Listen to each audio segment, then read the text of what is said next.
সম্মানিত দর্শক এবং শ্রোতাবৃন্দ, আমি যশোরী আপনাদের সকলকে জানাই আসসালামু আলাইকুম ওয়া রাহমাতুল্লাহ। আজ 2024 সাল। আল্লাহ আমাদের সকলকে একটি বিজয় দান করলেন, নতুনভাবে একটি স্বাধীন রাষ্ট্র আমাদেরকে দিয়ে দিলেন। কারণ আমাদের শিক্ষার্থী ভাই বোন যারা ছাত্র লীগ করে না, ছাত্র ইউনিয়ন করে না, ছাত্র দল করে না, ছাত্র শিবির করে না, ছাত্র সেনা করে না, এবং এদের কারো সম্পর্ক ছিল না বিএনপি মার্কা মুসলমানদের সাথে, এদের কারো সম্পর্ক ছিল না বিএএল মার্কা মুসলমানদের সাথে। এরা বাংলাদেশে ইনসাফ আন্দোলনের জন্য লড়াই এবং সংগ্রাম করে অনেকেই জীবন দিয়ে চলে গেছেন। বাকি যারা আছেন এবং যাদের সাথে আমরা সবাই মিলে দিয়েছি প্রবাস থেকে এবং দেশ থেকে, আল্লাহ আমাদের সবাইকে কি করেছেন? একটি বিজয় দান করলেন। এই ধরনের বিজয় আল্লাহ আমাদেরকে 1947 সালে দিয়েছিলেন, আবার 1971-এও দিয়েছিলেন। কিন্তু 1947 থেকে 1971 পর্যন্ত আমাদের পূর্বপুরুষরা সেটি ধরে রাখতে পারেনি। আবার 1971 থেকে 2024 সাল এদেশে যাদের হাতে আল্লাহ দেশ দিয়েছিলেন তারা শুধু মানুষ খুন করেছে। আর সর্বশেষ এই খুনি হাসিনা আমাদের শিক্ষার্থীদের বুকে গুলি চালালো। তো আল্লাহ তার থেকে আমাদেরকে নাজাত দিলেন। এখন আমরা সবাই এই সুখবরের জন্য প্রথমেই আমরা কৃতজ্ঞতা প্রকাশ করছি আল্লাহ তাআলার। আলহামদুলিল্লাহি রাব্বিল আলামিন। স্বাধীনতার 53 বছর পর আজ 2024 সাল, সত্যি এই হাসিনা যখন দেশ থেকে পালালো তখন সবাই স্বস্তিতে ঘুম পড়ছে, স্বস্তিতে। অনেকেই আমার কাছে টেলিফোনে বলেছে যে স্বাধীনতার স্বাদ যে এত ভালো জিনিস যা আপনি 4 দশক থেকে বলে আসছেন, আমরা কখনো বিশ্বাস করতাম না। আজই বিশ্বাস হলো যে আসলেই আল্লাহ দেওয়া স্বাধীনতা কতটা উন্নত মানের এবং কতটা আমাদের দরকার। যদিও 53 বছরে আমাদের কাউকে মুজিবের গোলাম হতে হয়েছে, কাউকে জিয়ার গোলাম হতে হয়েছে, কাউকে এরশাদের গোলাম হতে হয়েছে, কাউকে খালেদার গোলাম হতে হয়েছে, আবার কাউকে হাসিনার গোলাম হয়ে থাকতে হয়েছে। তাই কেউ স্বাধীনতার স্বাদ চাখতে পারেনি। আর এমন একটি সময় আমরা পার করলাম যখন আমাদের মাতৃভাষাকে বলতে দেওয়া হচ্ছিল না, আমাদের মুখ চেপে ধরা হচ্ছিল। আল্লাহ রাব্বুল আলামিন কোরআনের 18 নম্বর সূরা আল কাহফ এর 29 নম্বর আয়াতের শুরুতে বলে দিয়েছেন, ওয়াকুলিল হাক্কু মির রাব্বিকুম ফামান শাআ ফালিউমিন ওয়া মান শাআ ফালিয়াকফুর। তুমি বলে দাও তোমাদের চিরস্থায়ী লালন পালনকারী রবের পক্ষ থেকে এই মহাসত্য এসেছে, যার ইচ্ছা সে মেনে চলবে, যার ইচ্ছা সে অমান্য করতে পারবে। তবে অমান্য করলে যে সমস্যা সেটি এই আয়াতের শেষ পর্যন্ত আল্লাহ বলে দিয়েছেন। যারা অপরাধী তাদেরকে আবার আল্লাহ রেহাই দিবেন না। তো স্বাধীনভাবে আপনি যদি আল্লাহকে মেনে চলতে চান পারবেন, স্বাধীনভাবে যদি আল্লাহকে অমান্য করে চলতে চান তাও পারবেন। কিন্তু খুনি হাসিনা আমাদের বাকশক্তি রুদ্ধ করে দিয়েছিল এবং তার সাথে অপদার্থ কিছু এমন অসভ্য সাংসদ এমপি মন্ত্রীরা যাদেরকে কেউ পছন্দ করেনি, তারা নিত্য নতুন আইন করে আমাদের বাকরুদ্ধ করে দিয়েছিল। আজ আল্লাহ তাদের এমন করে দিয়েছেন, এই আন্দোলনরত ইনসাফ ভিত্তিক আন্দোলন করেছেন আমাদের ছোট ছোট শিক্ষার্থী ভাই বোনেরা, আল্লাহ তাদেরকে বিজয় দিয়ে দিলেন। এখন আমাদের উচিত হবে সুস্থ একটি বাংলাদেশ গঠন করা, এবং আমাদের শিক্ষার্থী ভাই বোনদেরকে মনে রাখতে হবে, যদি আপনাদের মাঝে আবার মুনাফিকিনরা এসে যায়, দুমুখ লোকেরা এসে যায়, যারা এই দুটি ফ্যামিলিতন্ত্রের সাথে সম্পর্ক রেখেছে এবং এই ফ্যামিলিতন্ত্রের কেউ এসে যায়, মনে রাখবেন আবার আমাদের পস্তাতে হবে। তাই আপনারা মেধার ভিত্তিতে, শিক্ষার ভিত্তিতে, যোগ্যতার ভিত্তিতে সুস্থ একটি দেশ সবাইকে উপহার দিবেন, এটি আমি আপনাদের কাছে প্রত্যাশা করি। মনে রাখবেন, আল্লাহ রাব্বুল আলামিন সবসময় মানুষকে ছাড় দেন, অপরাধী যারা কিন্তু ছেড়ে দেন না। একটি সময় আল্লাহ কি করেন, তাদেরকে আল্লাহ রাব্বুল আলামিন এমনভাবে পাকড়াও করেন, এমনভাবে গ্রেফতার করেন যে তারা পালানোরও জায়গা খুঁজে পায় না। এখন আপনারা দেখছেন, আজ বোরকা পরে শত শত না হাজার হাজার লোকেরা তারা দেশ ছাড়ছে। কেন দেশ ছাড়ছে? কারণ এদের ক্ষমতা শেষ হয়ে গেছে। আল্লাহ এদেরকে বিভিন্ন আসনে আসীন করেছিলেন। কোরআনের 67 নম্বর সূরা আল মুলকের প্রথম এবং দ্বিতীয় আয়াত যখন আমরা দেখি, আল্লাহ বলেন, তাবারাকাল্লাযী বিয়াদিহিল মুলক ওয়া হুয়া আলা কুল্লি শাইইন কাদির।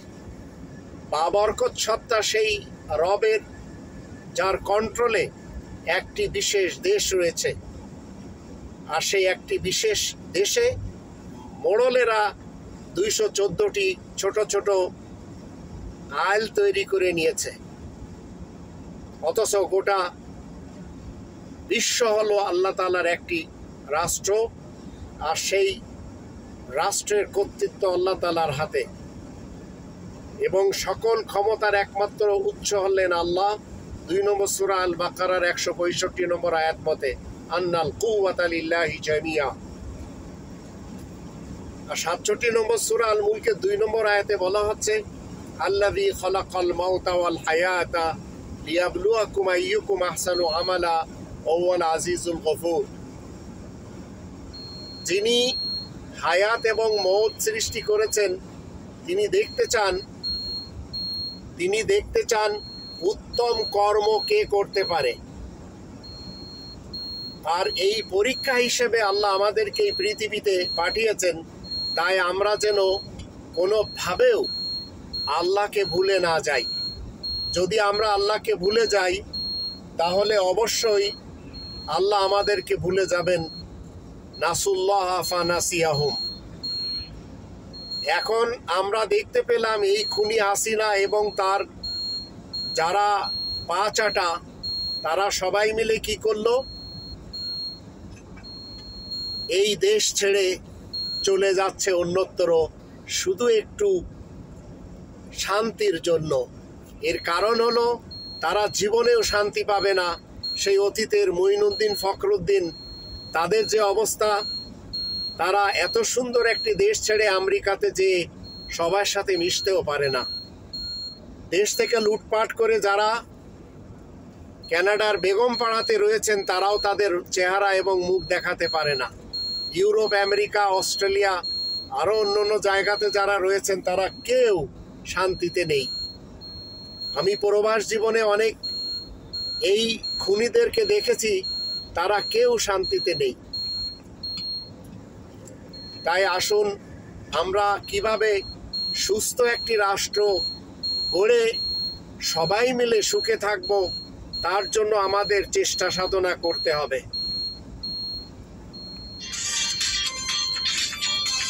সেই জন্য আমরা যদি মনে করি যে আল্লাহ তাআলাকে ভুলে মানুষের বানানো বিধান এবং সংবিধান নিয়ে রাষ্ট্র পরিচালনা করে শান্তি পাব, তো মনে রাখবেন আমরা তাতে শান্তি পাব না। আমাদের শান্তি পেতে হলে সৃষ্টিকর্তা এবং তার সংবিধানকে অবশ্যই মেনে চলতে হবে। আমি দেশের এখন যারা পরিচালক হবেন তাদের সকলকে বলতে চাই, সবার আগে ভারতের লোকেরা যে আমাদের দেশে চাকুরি করে, শত শত না, হাজার হাজার না, লক্ষ লক্ষ, তাদেরকে প্রথমে ছাঁটাই করতে হবে এবং তাদেরকে আস্তে করে তাদের দেশে ফেরত পাঠাতে হবে। এবং ভিন দেশে আমাদের যারা মেধারা ভিন দেশে কষ্ট করছেন তাদেরকে নিজ দেশে ফেরত আনতে হবে। এমন আইন তৈরি করতে হবে যে আইনে একজন ব্যক্তি দুইবারের অধিক ক্ষমতায় বসতে পারবে না এবং অযোগ্য ব্যক্তিরা কখনো আমাদের দেশের প্রধান হতে পারবে না এবং কোনোভাবেও আমাদের দেশে তারা কি করতে পারবে না, পরিচালনা করতে পারবে না। আর যারা আমাদের দেশে বিসিএস ক্যাডার রয়েছে, এদের ভিতরে যারা এই প্রশ্নপত্র ফাঁসের সাথে জড়িত, এদের সকলকে সাসপেন্ড করতে হবে, কারণ এরা সবাই অযোগ্য, এরা সবাই এই বিএনপি এবং পিএল এদের পা চাটা। তাই এই অযোগ্যদের স্থানে যোগ্য শিক্ষার্থী যারা মেধা রাখেন, যারা সুশিক্ষায় শিক্ষিত, এদেরকে বসাতে হবে। তাহলে আমাদের দেশ সুন্দরভাবে কি হবে, পরিচালনা করা সম্ভব হবে। নইলে মনে রাখবেন, যেভাবে একের পর এক আমরা পরীক্ষা দিয়ে এসেছি, একের পর এক আমাদের উপরে জুলুম এবং নির্যাতন চালানো হয়েছে, আবার তাই হবে যদি আমরা এখন থেকে সচেতন না হতে পারি। এখন আমাদের দেশের কৃষক যারা রয়েছে, কৃষকদের কৃষিতে একটি বড় অঙ্কের বাজেট সেটা পাস করতে হবে। শিক্ষা খাতে এত বেশি টাকা বরাদ্দ করতে হবে যেন সবাই সুশিক্ষা পায়। আর দেশের খনিজ সম্পদের অর্থ সবাই যেন ন্যূনতম 1 কোটি টাকা করে হলেও যেন পায়, সেদিকে আমাদের লক্ষ্য রাখতে হবে। আর যারা আমাদের এই দেশকে গড়ার জন্য জান দিয়ে চলে গেলেন, তাদের ফ্যামিলির সকলকে কি করতে হবে, সম্মান জানাতে হবে, তাদের সকলকে খেয়াল রাখতে হবে, তারা যেন অন্তত এই কষ্ট ভুলে যায় যে এই দেশকে স্বাধীন করার জন্য তাদের সন্তানেরা জান দিয়েছে। যদি আমরা এগুলি মেনে চলতে পারি, তাহলে অবশ্যই আমাদের কল্যাণ বয়ে আসবে এই দেশে। আর আমি সবাইকে বলতে চাই, আপনারা কোনোভাবে নারী নেতৃত্বকে পছন্দ করতে পারবেন না। নারী দেশ প্রধান আমরা একে একে 2 জনকে দেখলাম, 2 জনই দেশের মানুষ খুন করেছে। কারোর যুগে গ্রেনেড হামলা, কারোর যুগে শ্যাপলা চত্বর, কারোর যুগে পিলখানা, আরও শত শত এই মানুষ খুনের ঘটনা ঘটানো হয়েছে।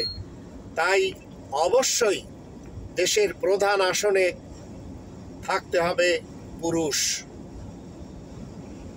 তাই বলে আপনারা মনে করবেন না যে আমি নারী বিদ্বেষী। আমি কখনো নারী বিদ্বেষী না, আমি নারীদের পক্ষে ওকালতি করি। কারণ কোরআনের যখন আমরা 33 নম্বর সূরা আল আহজাব এর 35 নম্বর আয়াত পড়ি, তখন আল্লাহ আমাদেরকে শিক্ষা দিয়েছেন ইসলাম নারী পুরুষদেরকে সমান অধিকার দিয়েছেন। তাই আমাদেরকে রব্বানি বিধানের বিপরীত অন্য কোনো বিধানে গেলে মনে রাখবেন এই দেশ কখনো গড়া সম্ভব হবে না। তাই আমরা সবাই যেন এই রব্বানি বিধানের সবাই ধারক এবং বাহক হয়ে নিজ দেশকে সুন্দরভাবে গড়ে নিতে পারি, সেজন্যই আপনাদের কাছে এই কথাগুলো আমার বলার ছিল, তাই বললাম। আশা করি আপনারা মানার চেষ্টা করবেন। আর যদি মনে করেন যে না, আমাদের সেটাই করতে হবে যা আমাদের মন চাইবে, যদি এই রকম করেন তাহলে মনে রাখবেন আমরা আবার সেই অতীতের ন্যায় বিরাট ভুল করব, আর সেই ভুলের খেসারত আবার আমাদেরকে বরদাস্ত করতে হবে। তাই আল্লাহ তাআলার কাছে আমাদের প্রার্থনা হলো আমরা যেন রব্বানি বিধানকে সামনে রেখে আমরা আল্লাহ তাআলার দেওয়া এই স্বাধীন ভূখণ্ডে শান্তির বিধিবিধান রচনা করতে পারি, কায়েম করতে পারি, প্রতিষ্ঠা করতে পারি। কারণ আমরা সবাই দেখে নিলাম আল্লাহ আমাদেরকে হাতে নাতে যে বিজয় দিলেন আমাদের এই খুদে শিক্ষার্থী ভাই বোনদের আন্দোলনের কারণে, যদিও পরবর্তীতে সবাই একসাথে ঝাঁপিয়ে পড়া হয়েছে। আমরা যেন দেশের সম্পদ ভাঙচুর না করি, আমরা যেন রাষ্ট্রীয় সম্পদ নষ্ট না করি। আর আমি জানি আপনাদের সকলের ক্ষোভ রয়েছে, অবশ্যই জালেম এবং অপরাধীদের সুষ্ঠু বিচার হতে হবে। বিচার ব্যবস্থা আমাদের দেশে ন্যায়ের উপর প্রতিষ্ঠিত থাকবে। এসব আপনাদেরকে এই জন্যই বলছি, আপনাদের মনে রাখতে হবে আমরাই এই দেশকে গড়ে নেব একটি জান্নাতি দেশ হিসেবে। আর যত দুর্নীতিবাজ, দুষ্কৃতিকারী, ভ্রষ্টাচার এবং নৈরাজ্য সৃষ্টিকারী, এমনকি যারা আগুনখোর বক্তা হুজুর, যারা ইসলামের লেবেল লাগিয়ে মুহাম্মাদুর রাসূলুল্লাহকে ছেড়ে নিজেদের মনমানি করে মনে করে যে তারা ইসলামের প্রচারক, এদের সকলের থেকে আপনাকে আমাকে বেঁচে থাকতে হবে। আল্লাহ আমাদের সবারই সহায় হন।